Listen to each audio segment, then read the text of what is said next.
Welcome to a Foxy Tech Tips tutorial on changing the real name on your PlayStation account for PS5.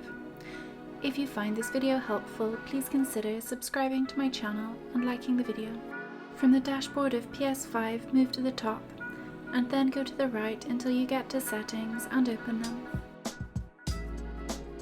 In Settings, open Users and Accounts. Now select Profile. In Profile Options, click Name. You can now edit the real name for your PlayStation account. Click Confirm once done to save it.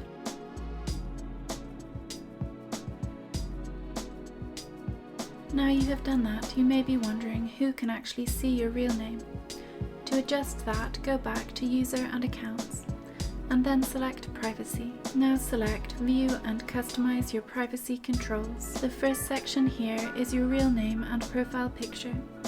You can go through the list of options and decide who can see your real name within search results, games and friends lists.